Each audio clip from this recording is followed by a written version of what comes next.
Terima kasih kehadiran pada sore hari ini. Hari ini kami akan mengumumkan secara resmi tersangka penyidikan pengembangan perkara dengan tersangka LE selaku Gubernur Papua, di mana sebelumnya telah kami umumkan KPK telah menetapkan beberapa pihak dari perkara yang sebelumnya telah kami umumkan, yaitu Gubernur Papua dan juga pihak swasta RL. Dalam perjalanannya kemudian KPK menetapkan 4 orang sebagai tersangka, 1 penerima, kemudian 2 pemberi, dan 1 pihak seorang advokat atau pengacara. Sore hari ini kami akan mengumumkan terkait dengan penyidikan dugaan korupsi pasal 21 yaitu diduga sengaja menghalangi ataupun merintangi proses penyidikan terkait penanganan perkara dengan tersangka LE selaku Gubernur Provinsi Papua dengan pasal 21 Undang-Undang Tindak Pidana Korupsi. Di hadapan kita 1 orang telah kami hadirkan, dan sebenarnya pemeriksaan kami juga sudah menyarankan pada yang bersangkutan untuk bisa melepaskan toganya, karena tentu sesuai dengan peraturan pemerintah toga hanya digunakan pada proses persidangan. Tetapi yang bersangkutan menolak, sehingga tentu kami harus menghargai apa yang menjadi keputusan dari yang bersangkutan dengan tetap memakai toganya.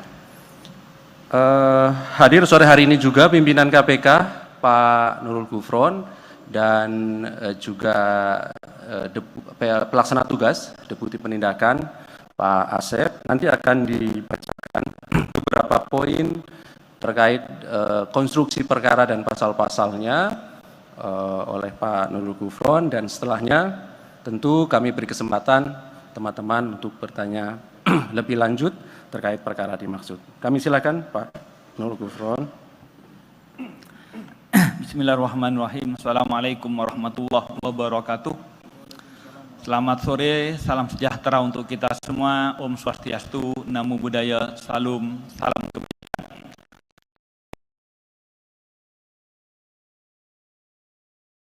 Indonesia dimanapun Anda berada, pada hari ini KPK akan mengumumkan proses penahanan atas saudara tersangka, saudara SR, dengan dugaan menghalangi dan merintangi proses penyidikan terkait penanganan perkara tindak pidana korupsi saudara LE, Gubernur Provinsi Papua. Jadi kami sampaikan, hari ini Selasa tanggal 9 Mei 2023, KPK menyampaikan informasi terkait penyidikan dugaan tindak pidana korupsi perbuatan sengaja menghalangi dan merintangi proses penyidikan terkait penanganan perkara tersangka saudara LE, Gubernur Provinsi Papua, sebagaimana diatur dalam pasal 21 Undang-Undang 3199. Saat proses penyidikan perkara tersangka saudara LE yang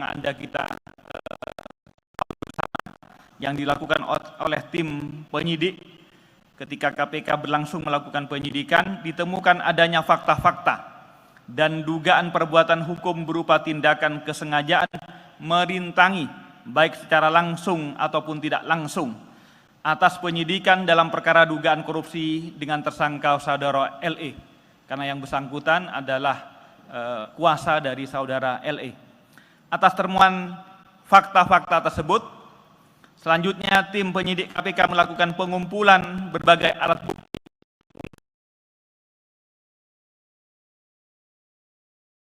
atau obstruction of justice. Selanjutnya KPK berdasarkan kecukupan alat bukti menetapkan dan mengumumkan pihak yang dipertanggungjawabkan secara hukum, yaitu saudara SRR selaku pengacara atau advokat dari tersangka LE. Menjadi bagian dan kebutuhan proses pemeriksaan penyidikan, tim penyidik KPK selanjutnya menahan saudara SRR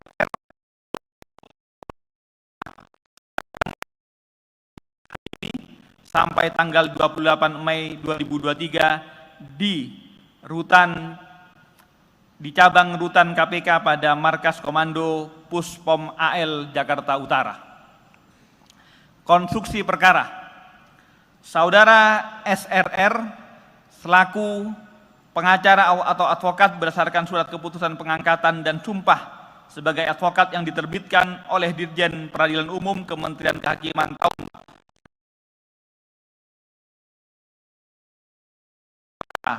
tahun 2004,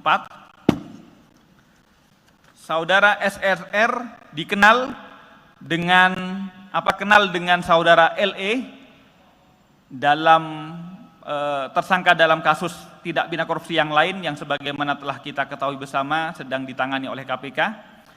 Perkenalan tersebut dimulai sekitar tahun 2006 di saat saudara LE maju dalam Pilkada Gubernur Papua dan berkomunikasi hingga melakukan proses komunikasi dan kedekatan keduanya masih berjalan dari tahun 2006 hingga hari ini. Selanjutnya saudara LE yang menjabat Gubernur Provinsi Papua ditetapkan sebagai tersangka suap dan gratifikasi dalam proyek pengadaan infrastruktur di Papua. Kemudian LE menunjuk tim penasihat hukum. Berdasarkan surat kuasa yang ditandatangani saudara LE disebutkan bahwa saudara SRR ditunjuk sebagai ketua tim kuasa hukum yang akan mendampingi selama proses hukum berlangsung di KPK. Untuk menghadapi proses hukum tersebut,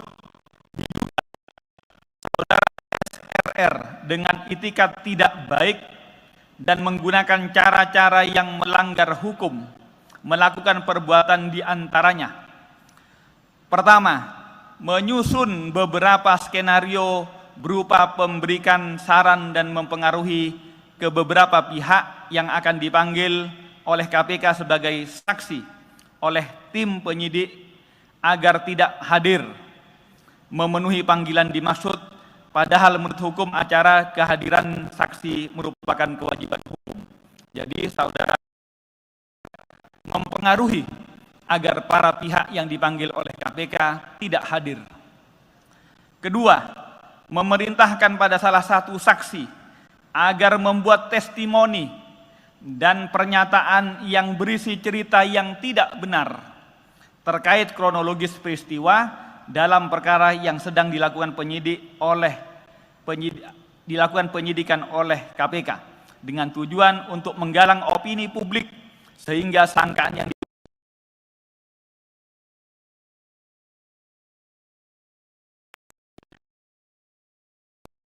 tindakan yang keliru. Terlebih lagi diduga saudara SRR juga menyusun testimoni untuk dilakukan di tempat ibadah agar meyakinkan dan menarik simpati masyarakat yang dapat menimbulkan potensi konflik sosial. Jadi dilakukan testimoninya di area tempat ibadah agar menarik simpati dan empati dari masyarakat. Ketiga, saudara SRR diduga juga menyarankan dan mempengaruhi saksi lainnya agar jangan menyerahkan uang sebagai pengembalian atas dugaan hasil korupsi yang sedang diselesaikan oleh KPK. Jadi kami juga menemukan yang bersangkutan melarang, menyarankan untuk tidak jadi mengembalikan uang yang akan dikembalikan ke KPK. Atas saran dan pengaruh SSR tersebut, pihak-pihak yang dipanggil secara patut dan sah menurut hukum sebagai saksi akhirnya menjadi tidak hadir tanpa alasan yang jelas. Inilah bentuk perintangan yang dilakukan sebagaimana pasal 21 Undang-Undang Tindak Pidana Korupsi. Di samping itu, atas tindakan saudara SRR dimaksud, proses penyidikan perkara yang dilakukan oleh tim penyidik KPK secara langsung ataupun tidak langsung menjadi terhambat, menjadi bertele-tele dan memiliki banyak waktu yang diperlukan. KPK sadar dan memahami bahwa selaku advokat berdasarkan pasal 16 Undang-Undang 18 2003 disebutkan bahwa advokat tidak dapat dituntut baik secara perdata maupun pidana dalam menjalankan profesinya dengan itikat baik untuk kepentingan pembelaan klien dalam sidang pengadilan. Jadi kami memahami adalah profesi berdasarkan dan dilindungi oleh undang-undang, namun harus dilaksanakan dengan itikat baik, dengan tidak melakukan hal-hal menambah-nambah dan mempengaruhi saksi-saksi yang lain maupun menarasikan dengan testimoni-testimoni yang tidak pada kenyataannya. Selanjutnya, saudara SRR disangkakan atas perbuatan dimaksud melanggar pasal 21 Undang-Undang 3199 sebagaimana telah dirubah dengan Undang-Undang 20/2001. Jadi, KPK berkomitmen untuk menegakkan hukum berlandaskan peraturan perundang-undangan, dan KPK juga menghargai profesi advokat sebagaimana diatur di Undang-Undang 18/2003 yang di pasal 5 ayat 1 menegaskan bahwa profesi advokat adalah bagian dari penegak hukum. Maka di atas pembelaan terhadap klien, kebenaran bagi kepentingan umum itu harus diutamakan. Oleh karena itu, berharap dan memberikan peringatan bahwa semestinya penasehat hukum sebagai bagian dari proses dari penegak hukum mendukung proses penegakan hukum itu sendiri agar tercipta kebenaran dan keadilan. Karena itu kami berharap jajaran penegak hukum dimanapun Anda berada, termasuk di dalamnya advokat, mari bersama-sama dengan KPK menjunjung tinggi asas hukum dan kode etik profesi agar kita sama-sama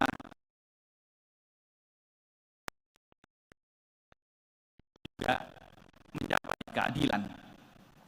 Karena itu dalam kesempatan ini KPK juga menyampaikan apresiasi dan terima kasih kepada seluruh masyarakat, baik secara umum masyarakat Indonesia dan juga secara khusus masyarakat Papua yang terus memberikan dukungan support kepada KPK dalam setiap proses pemberantasan korupsi. Karena masyarakat pastinya menyadari bahwa korupsi secara nyata telah mengganggu, telah menghambat tercapainya cita-cita bangsa.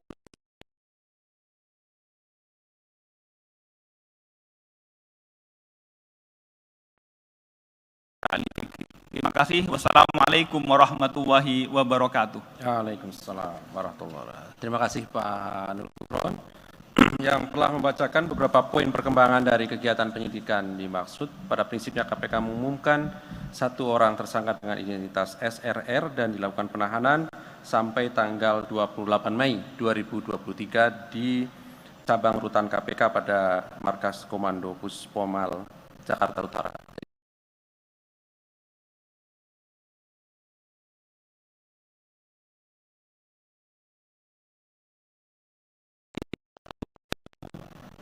Oke, 3 orang ya. Silakan sebutkan nama dan dari media. Ya, saya contoh dari medcom.id. Iya.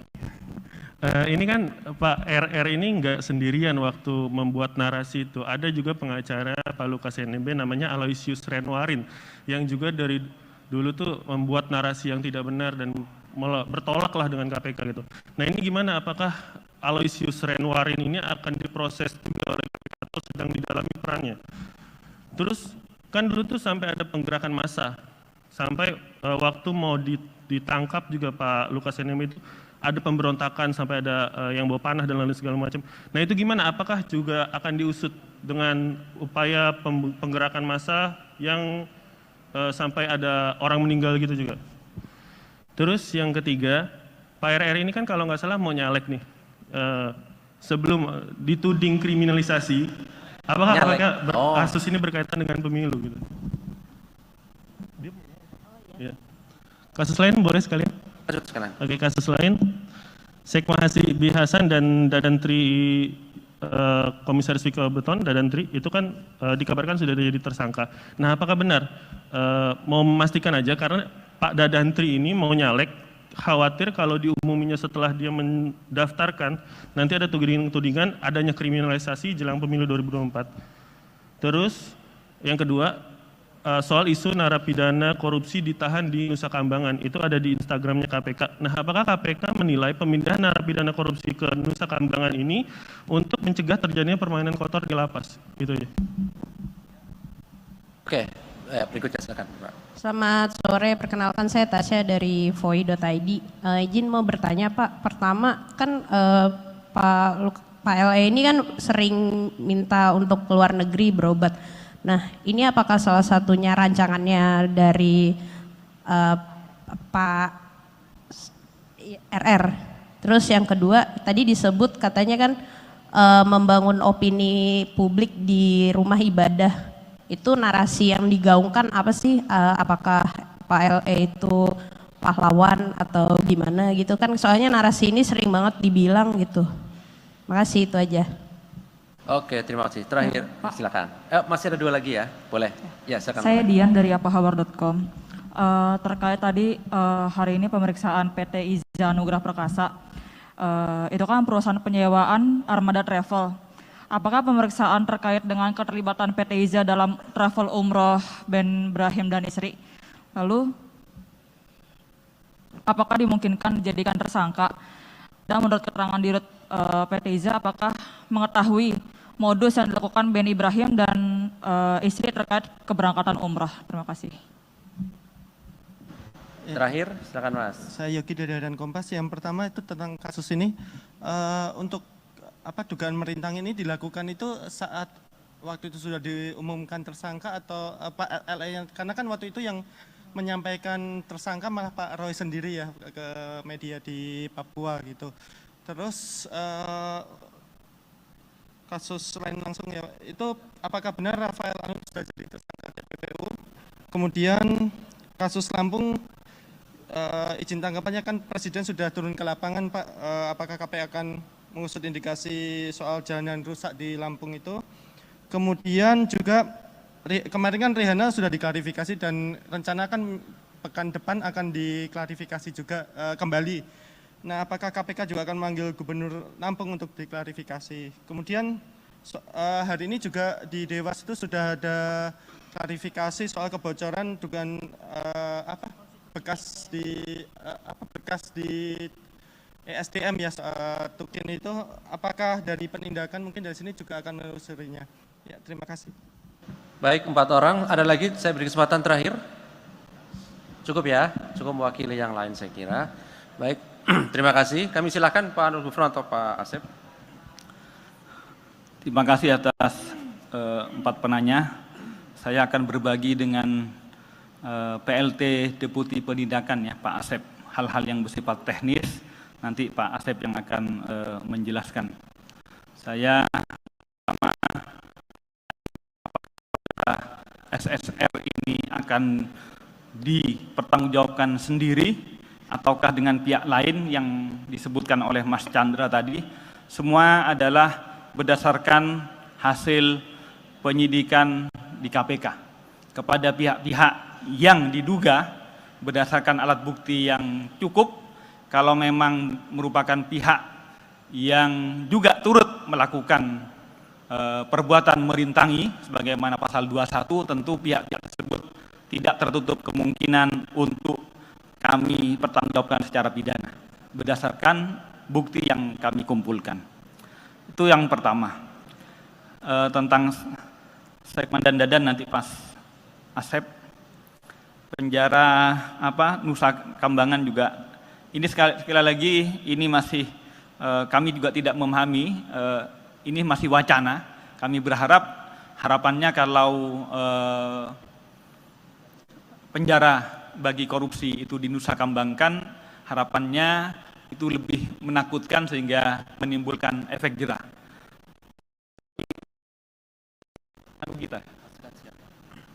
Hasil kajian kita ya.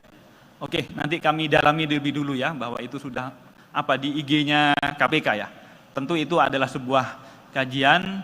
Kalau hanya di pidana penjara di tempat lain mungkin dianggapnya biasa, sehingga perlu dikuatkan untuk lebih menakutkan, menimbulkan efek jerah. Lantas narasi-narasi, apakah di dalamnya juga narasi-narasi rumah sakit untuk berobat ke luar negeri, sekali lagi itu masih kita dalami. Tapi yang kita temukan tadi 3 hal perbuatan, yaitu membangun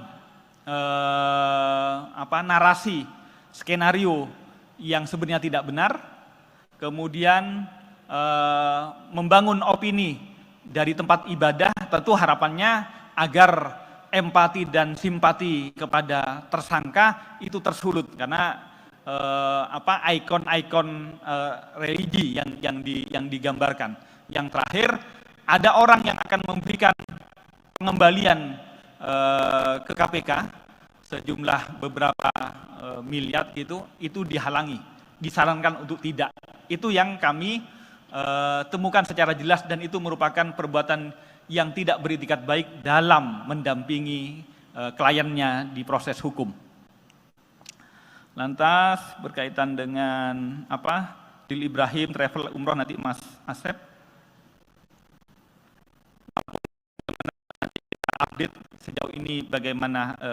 Yang jelas KPK akan komitmen kalau ada dugaan korupsinya. Jadi kondisi jalan rusak itu tentu berbagai macam sebab ya, entah tidak dianggarkan atau dianggarkan secara tidak benar. Kalau aspeknya ada aspek korupsinya, tentu sekali lagi KPK akan mendalaminya. Nah, KPK masih proses pendalaman atas fenomena tersebut. Karena itu kami juga berharap sejalan dengan komitmen KPK tersebut, jika masyarakat menemukan ada dugaan-dugaan korupsi dalam proses pengadaan perbaikan jalan tersebut, tentu di tahun-tahun sebelumnya ya, bukan yang akan datang, itu silahkan KPK akan membuka partisipasi untuk menyampaikan dugaan-dugaan tersebut kepada KPK. Saya kira itu yang dapat kami sampaikan. Selebihnya mungkin Pak Asep yang berkaitan beberapa ke Pak Asep. Silakan Pak. Baik, terima kasih Pak. Mohon izin rekan-rekan jurnalis yang saya cintai dan saya banggakan. Beberapa hal yang akan kami sampaikan, yaitu yang pertama terkait dengan pertanyaan dari Mas Chandra. Itu terkait dengan saudara HH dan saudara DTY. Apakah benar sudah menjadi tersangka? Nanti ditunggu saja, karena sedang berproses. Ya, sedang berproses. Seperti disampaikan kemarin juga pada rekan-rekan bahwa seringkali informasi yang duluan kita sampaikan justru itu juga menjadi penghambat dalam proses penyidikan. Jadi nanti ketika sudah waktunya akan kami sampaikan atau akan kita sampaikan. Kemudian juga terkait dengan PT Iza tadi dari Mbak Dian yang umroh di perkaranya saudara BB dan istri, tentunya setiap hasil penyidikan atau pemeriksaan di mana ditemukan ada tindak pidana baru, tentu kita akan tindak lanjuti. Jadi mohon bersabar juga untuk menunggu seperti apakah nanti kelanjutannya kerjasama antara PT Iza dengan para tersangka ini, apakah konteksnya nanti ada tindak pidana korupsinya atau tidak. Kalau ada tindak pidana korupsinya, yakinlah bahwa kami KPK akan melakukan upaya-upaya hukum untuk membuka atau menegakkan hukum tindak pidana korupsi terhadap mereka. Kemudian ada juga terkait dengan Kadinkes Lampung. Ya, itu masih dalam tahap klarifikasi, jadi mohon bersabar juga rekan-rekan. Kemudian juga terkait dengan adanya klarifikasi dari Dewas.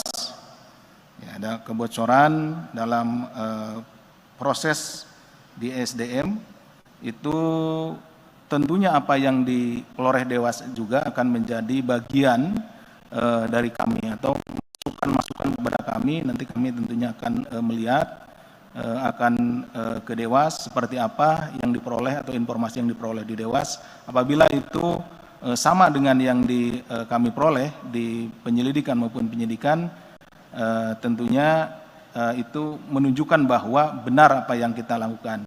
Kalau ada yang ditemukan atau informasi yang lebih terkait dengan tindak pidana yang terjadi, tentunya itu juga akan menambah informasi-informasi atau keterangan-keterangan yang kita perlukan.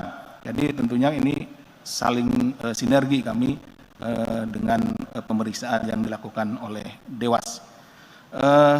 Izin menambahkan juga rekan-rekan bahwa profesi seperti tadi disampaikan oleh Pak Ali Fikri bahwa profesi advokat atau pengacara itu adalah bagian dari criminal justice system, bagian daripada penegak hukum, seperti tadi juga disampaikan oleh Pak Gufron, adalah profesi yang mulia tentunya.